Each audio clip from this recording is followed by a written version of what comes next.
former employees sign an agreement that they're forbidden forever from criticizing the company or even acknowledging that the NDA exists. If a departing employee declines to sign the document, or if they violate it, they can lose all vested equity they earned during their time at the company. In practice, this means ex-employees have to choose between giving up millions of dollars they've already earned or agreeing not to criticize the company in perpetuity. Well, Sachs, there's a lot of details here. Or No, Chamath, we'll go to you. Yeah. Well, you can see why they wrote that in there. That makes sense if you think, hold on a second, if an employee can leave with, a random copy of like some old weights as a starting point to rebuild the model, that could be very valuable. Or there's that's all kinds IP. Yeah, but there's all kinds of like kind of quasi-confidential information or knowledge or know-how that you leave a place like that with. So I could see why there was a justification to be very heavy-handed about it. But again, the question isn't whether you're allowed to be heavy-handed. You are. The question is why backtrack and then obfuscate and lie after you get caught? Well, right. What do they say? Crime. They claim it's an accident. Once they get caught with their hand in the cookie jar, which, like you said, Chamath, is just a heavy-handed agreement. It's in the company's interest to do this. Yeah. They just say it was an accident, just like the Scarlet thing's an accident or a coincidence. It's just getting hard to believe. Just own it and say, you know what, guys, this is a really valuable company. There's a ton of very valuable trade secret, know-how, IP, confidential information, and we're going to be extremely litigious on the offense and protect it because and it's correlated to the importance of the company in the ecosystem. You could have said that and people could have been upset, but they would have understood. Here's what Sam Altman said. There was a provision about potential equity cancellation in our previous exit docs. Although we never clawed anything back, it should never have been something we had in any documents or communication. This is on me. And one of the few times I've genuinely been embarrassed running OpenAI.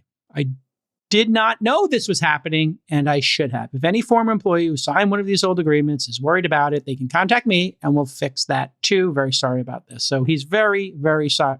It's starting to be like BP Oil, this company. Like they're just so sorry about everything. Here's the question is, these are form documents at the end of the day, and form documents don't write themselves. Lawyers write them. And when you get a novel change in one of these documents, somebody thought that through and thought it'd be a good idea and put it in there. Right. And like Chamath said, there is a way to potentially defend that. It's not like these provisions don't exist. It's just a novel application to try and claw back someone's already vested equity from a company. Well, that is on behalf of these things. Yeah, that is not exactly standard. Sometimes that's completely non-standard. I'm just saying that these provisions exist in other contexts, and their application as a clawback of vested employee equity is something that I don't think any of us have heard before.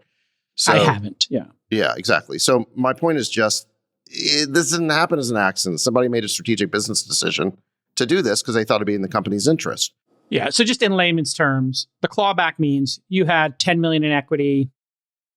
You earned 75% of it. You got $7.5 million in equity there. You say something disparaging about the company, they can take it back from you. Once you leave a company and you vested equity, you don't lose it. I mean, as long as you have some period in which to exercise your option, if it's an option rather than stock. But other than that, I've never heard of a situation where employees can lose their vested equity. Even in a situation, Sachs, we've seen this, where somebody commits fraud. They still get their vested equity, and then it's up to the company to sue them for fraud sepapply, right? Like we've seen instances of that. Yeah. I mean, I guess that's right. Like committing a crime. Look, I think the question here is it credible that they keep having these accidents and coincidences? What does Judge Sachs say? Judge Sachs says there's one too many coincidences. And, look, I think like Chamath said, you could have just owned this and said, that this is a defendant in the way he said and said, but you know what? It was too aggressive and we pulled it back. I think the thing is, look, if you think about the pendulum of culture in Silicon Valley, we used to have a very tough culture of founder-led businesses where there was extremely high expectations. And if you transgressed, it was very punitive. And then the pendulum swung all the way to the other opposite end where you had this like coddling daycare type approach that existed for like the last 15 or 20 years. And probably what OpenAI is an example of a company that needs to be run a little bit more like the former, but stuck with a bunch of people that still pull it towards to be the latter. And that's the cultural tension that they're going to have to sort out, because in order to be this incredible bastion of like AGI and innovation, I suspect that it's going to look more like a 3-letter agency in terms of security and protocols in the next 5 or 10 years than it is going to look like the Googleplex. And I think they just need to own that. And this is probably a little bit of an insight into that tension. And they're going to have to go more in that direction. I think it's a good insight. You're not going to be allowed to build these incredibly crazy world-beating technologies where people are running around in an 8-seater bicycle. It's just not going to work, guys. And by the way, I mean, because it is such an industry-leading company, I think we could end up with some very bad fair use precedents or laws, because Scarlett Johansson is so sympathetic as a plaintiff compared to OpenAI.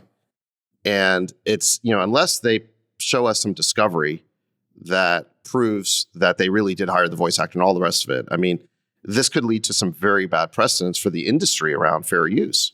Well, and here we go. I think the Microsoft will pay the speeding ticket and we'll just all move on. But Freeberg, my God, can you imagine like being 2 or 3 PhDs in, machine learning or whatever? You study your whole life, you're pursuing general AI, and like people are coming up to your desk and creating all this drama and nonsense, and you're in the middle of a soap opera while you're trying to create the technology that creates super intelligence. It's nuts. Yeah, I find it annoying too, just listening to it. Okay, well, then in that case, we will move on from OpenAI up. Sorry.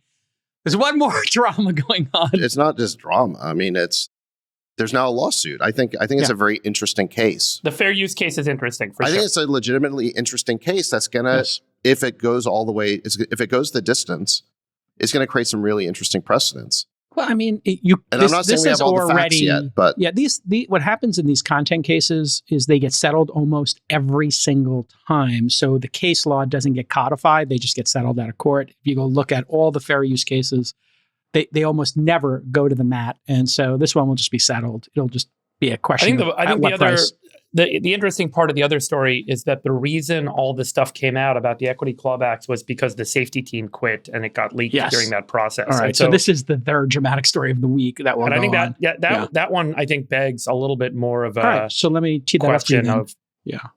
Two heads of OpenAI's super alignment team left the company last week, the day after GPT-4o launched. Ilya announced he was leaving the company. He was their chief scientist. A few hours later, his partner on the alignment team, Jan Leica, also announced he was resigning. In a later thread, Leica explained that he left due to, quote, safety culture and processes have taken a backseat to shiny products. Okay, there's a little bit of disparagement to our former point about non-disparagements and NDAs. So OpenAI lost both its heads of AI alignment one day after it launched that new product. Is that a coincidence? It's interesting. If you don't know what super alignment is, it's basically making sure that the software doesn't go Terminator. What are your thoughts on this, Friedberg?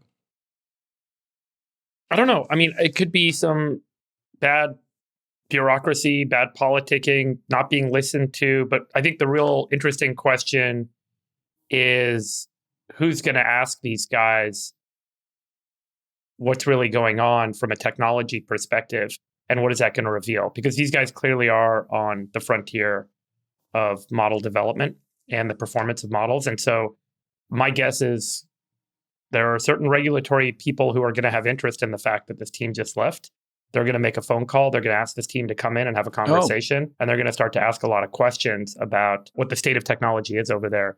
And I suspect that some things are going to start to come out. Sachs, it was reported that Ilya was on the side of the nonprofit-y, slow down AI, be cautious group when they fired Sam. So what's your take on what's going on here with super alignment inside of OpenAI, Judge Sachs? Let's call this what it is, a mass resignation. And we don't really know why. I mean, apparently they were promised something like 20% of the computing resources of OpenAI. And they didn't get that. I definitely read that somewhere. And so that is part of it, I think. But we don't really know the whole story. And, when you look at this issue of the mass resignation, and then you look at the issue of the clawback of vested employee equity, you're like, well, wait a second, maybe they felt like they needed that clawback in order to deter all these people who are leaving from spilling the beans about whatever was upsetting them. Something clearly upset them, right? Yeah. That's why people are saying there's this meme. What did Ilya see? What did he see? Yeah. And then, like you said, the board did fire him. And the only explanation they provided was that he wasn't being candid, which at the time we thought was an incredibly damning statement. And we thought we'd get some explanation of it. We never got any explanation whatsoever. You know, I thought that the board was being incompetent because I thought that either they fired him overly hastily or they had reason to fire him, but then they communicated poorly. And, you know, you add all these things up and it definitely seems like a lot of smoke. Sam's a straight shooter. We should just have him on the pod to explain all this. I mean, he'll clear everything up.